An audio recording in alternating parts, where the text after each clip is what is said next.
आज हम अपने 4th चैप्टर को स्टार्ट करने वाले हैं, दी मुग़ल एम्पायर को। बहुत इंपॉर्टेंट चैप्टर है और काफ़ी सारे क्वेश्चन आपके इसमें से देखने को मिलेंगे। Ruling a large territory as Indian subcontinent which such a diversity of people and cultures was extremely difficult task for the any rulers to the accomplished in the middle edges.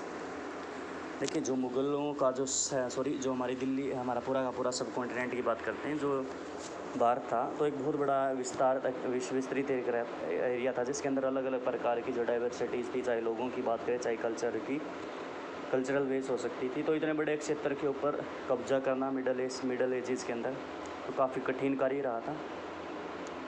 Quite in the contrast to their predecessor, the Mughal created an empire and accomplished with a hitherto seemed possible for the only short period of the times। उसके बाद यदि हम इसके context में यदि बात करें तो मुग़लों के जो पूर्ववर्ती रहे हैं तो उन्होंने एक बहुत बड़ा जो क्षेत्र है वो एस्टेब्लिश किया यहाँ पर, और जो अब तक नहीं दिखाई दे रहा था कि भी यहाँ पर इसको मतलब कब्जा किया जा सकता है इतने विस्तृत इलाके के ऊपर, तो मुग़लों ने वो करके दिखा भी। From the latter half of the 16th century the expanded their kingdom from Agra to Delhi. उसके बाद जो है 16वीं शताब्दी के ख़त्म होते ही क्या उन्होंने बहुत बड़ा क्षेत्र अपने कब्जे में ले लिया था। आगरा से दिल्ली तक अपना क्षेत्र फैला दिया था। Until the 17th century they control nearly all of the subcontinent. और 17th सेंचुरी में क्या कर लिया इन्होंने, पूरे के पूरे सब कॉन्टिनेंट को अपने कब्जे में ले लिया। They impose structure of the administration and ideas of the governance the outlasted their rules, living a political legacy that success ruler of the subcontinent could not ignore. उसके बाद जो उन्होंने वहाँ पर जो है स्ट्रक्चर क्रिएट किया, प्रशासनिक तरीके से जो कार्य किए, तो उनका जो आइडिया था सरकार या आप वहाँ पर प्रशासनिक तरीके से, तो वो बहुत ज़्यादा मतलब क्या लोगों को जो बाद के जो राजा रहे हैं तो काफ़ी ज़्यादा सूटेबल रहा, क्योंकि एक के बाद मुग़ल एक के बाद आते रहे, तो उन्होंने अपनी ही जो एक सिस्टम को क्या किया अभी उसको मतलब अडोप्ट करते चले गए। और एवन क्या कि आज भी ये मतलब पॉलिटिकल लेगेसी बोला जाता है कि राजनीतिक तौर पर एक धरोहर छोड़ गई है, तो आज भी हम इसको इग्नोर नहीं कर सकते। जैसे कि प्राइम मिनिस्टर होते हैं इंडिया के, वो हमारा इंडिपेंडेंस डे होता है तो हमारा जो लाल किला होता है उसकी दीवारों से क्या करते हैं, वो हमें संबोधित करते हैं। और जो क्या है कि लाल किला क्या होता था, मुग़ल एम्पायर का क्या होता था, एक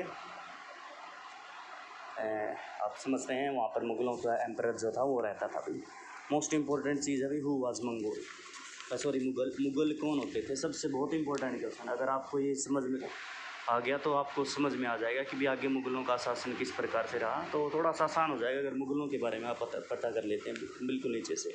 तो द मुग़ल वाज से descendants of the 2 great lineage of the rulers, यानी कि 2 प्रमुख जो वंश हो रहे हैं, उन 2 प्रमुख वंशों से जो है इनका वंश आपका आगे चला, इनका मुग़लों का। From their mother side they were descender of the Genghis Khan, the Mongol ruler who ruled over part of the China and central Asia. बहुत ही खतरनाक भी शासक रहा चंगेज़ खान, जिसने पूरे के पूरे एशिया को क्या अपने कंट्रोल में करने का प्रयत्न कर लिया था, और काफ़ी हद तक वो सक्सेस भी रहा था। तो जो मुग़ल थे तो उनकी मदर थी तो चंगेज़ खान के परिवार से बिलोंग करती थी। From their father side they were the successor of the Timur, the ruler of Iran, Iraq and modern day Turkey. इसके अलावा जो उनके फादर हैं, उनके फादर क्या थे, तैमूर थे, जो रूलर रहे हैं ईरान, इराक और आज के समय में जो टर्की आप जानते हैं। The Mughal did not like to be called Mughal और मंगोल। आपने ध्यान रखना, जो मुग़ल्स थे वो अपने आप को मुग़ल या मंगोल कहना पसंद नहीं करते थे। This was because Genghis Khan memory was associated with the massacre of innumerable peoples. तो चंगेज़ खान, मैंने आपको बताया कि जो बिल्कुल सेंट्रल एशिया, बिल्कुल मैप को इस प्रकार से आप मार्क कर लें, सेंट्रल एशिया जो आपको दिखाई देगा तो भारत से ऊपर वाला हिस्सा काफ़ी हद तक क्या है, कुछ हिस्सा भारत का भी उन्होंने कब्जा किया था। तो पूरे विस्तृत इलाके को उन्होंने क्या कर लिया था, अपने कब्जे में ले लिया था। तो इस बेस में क्या था, उसने क्या है लोगों को क्या बड़ी बेरहमी से मारा था। असंख्य लोग थे जो नरसंहार आप कह सकते हैं, तो उन्होंने किया था भी। तो इस नरसंहार से जुड़े होने की वजह से वो अपने आप को क्या मुग़ल या मंगोल कहना पसंद नहीं करते थे। It was also linked with Uzbeks and their Mongol competition. इसके बाद इनका जो संबंध था उज़्बेकस और जो मंगोल कंपिटेटर्स थे उनके साथ भी रहा। On the other hand the Mughals were brought up their Timurid ancestry, not least of all because their great ancestor has captured Delhi in 1398। इसके अलावा जो है वो तिमूर एंसेंट्री मतलब तिमूर के जो वंशज कहलाना पसंद करते थे, क्योंकि क्या उनके जो है तिमूर थे, उन्होंने क्या दिल्ली को 1398 में जीत लिया था। They celebrated their geology pictorially, each ruler getting a picture made of Timur and himself take a picture of figure 2 which is sometime like a group photographs. इसके अलावा क्या है कि वो अपनी आपका जो वंशानुक्रम था उसको सेलिब्रेट करते थे पिक्चर के माध्यम से। इसके अलावा जो है सभी जो है शासक रहे तिमूर और उसके साथ क्या अपनी वो जो फ़ोटो थी वो उसको खिंचवाते थे भाई।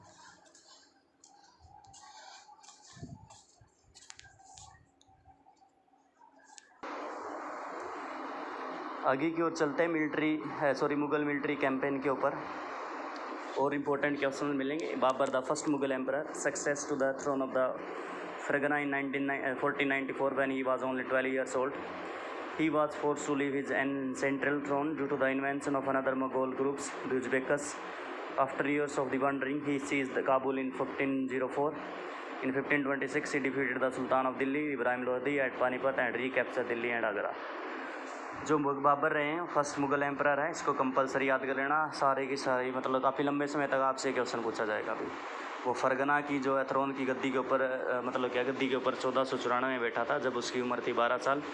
लेकिन उसको क्या है उसके जो मंगोलों के जो दूसरा ग्रुप था उज़्बेकस जो हमने बात की थी अभी तो उनकी जो है आक्रमण की वजह से उनको एक गद्दी छोड़नी पड़ी थी।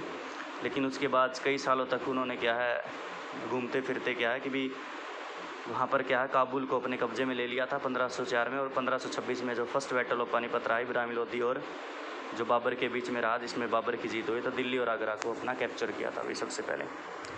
Table 1 chart of some of the major campaign of the Mughal studies carefully and see you can notice that a long term patterns. You will notice for example that the Afghans were an immediate threat to the Mughal authorities. Note the relationship between the Mughals and the Ahoms.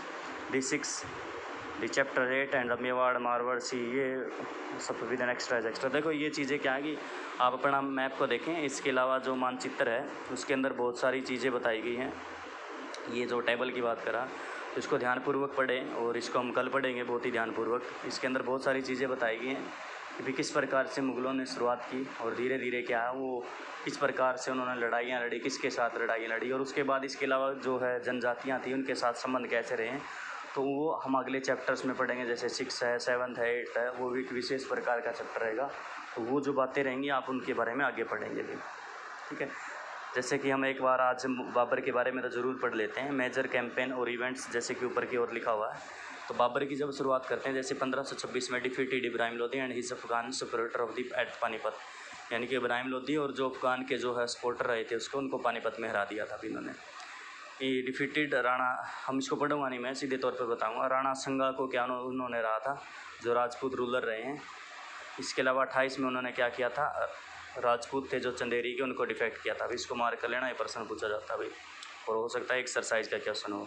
एस्टिब्लिट control over the Agra and Delhi before the death of, हाँ उसके बाद जब वो उसकी मृत्यु हुई थी तो उसकी मृत्यु से पहले और आगरा और दिल्ली को क्या बहुत बड़े इलाके को वो अपने कब्जे में ले चुका था भाई। उसके बाद नंबर आता है हुमायूं। इनका जो नाम याद करने का तरीका एक सिंपल सा इनका सीक्वेंस है, जैसे भाज शाह तो सबसे पहले बाबर आए हैं, फिर हुमायूं है, फिर जहांगीर है, फिर शाहजहाँ है और फिर क्या आपके अकबर रहे हैं। या फिर ऐसे भूल गया मैं, भाज शाह, यस ऐसे ही है, सॉरी कुछ गड़बड़ होगी भाई। ये तो 1 मिनट रुके, इसकी एक टर्म आती है सिंगल टर्म, आप इसको याद कर सकते हैं। भाज, हाँ ये ऐसे था भाज शाह।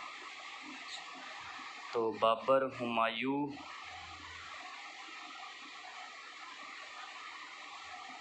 उसके बाद अकबर था, फिर जहांगीर था, फिर शाहजहाँ और फिर औरंगज़ेब। तो इस प्रकार से आप याद कर सकते हैं। ये टर्म है, इस टर्म के माध्यम से आप इसको याद कर सकते हैं। जैसे कि हुमायूं की बात कर लेते हैं आज। हुमायूं क्या था, उसने क्या किया भाई, जो अपनी संपत्ति थी वो क्या किया अपने मतलब क्या है अपने फादर के अनुसार वो बांट दी थी। उसने क्या किया अपने जो प्रत्येक जो बच्चे मतलब क्या था उसके भाई थे उसको इक्वल प्रोवेंसीज दे दी। और शेर खान डिफीटेड हुमायूं एट चौसास। उसके बाद शेर खान रहे हैं कोई, उन्होंने क्या हुमायूं को 1539 में हराया। और and Kannauj forcing him to flee of Iran. और इसके अलावा कनूज में भी जो रहा उनके साथ लड़ाई लड़ी है, जिसकी वजह से उनको क्या ईरान छोड़ना पड़ा था। In Iran Humayun receive help from the Safavid Shah. उनके बाद हिमालय में जो हुमायूं रहे हैं ईरान में, उनको क्या सफ़ीविद शाह से उनको मदद मिली है। इसके बाद उन्होंने दिल्ली को रिकैप्चर किया था 1555 में, लेकिन उसके बाद क्या है वो एक्सीडेंटली क्या मर गए थे। जैसे सीढ़ियों की बात आती है कि वो सीढ़ियों से गिरने की वजह से क्या वो मर गए थे भाई। बस भाई काफ़ी है, बहुत बोर हो जाएंगे वरना ऐसे पढ़ के। हिस्ट्री है ये थोड़ा सा, मिडविल पीरियड थोड़ा सा बोरिंग है।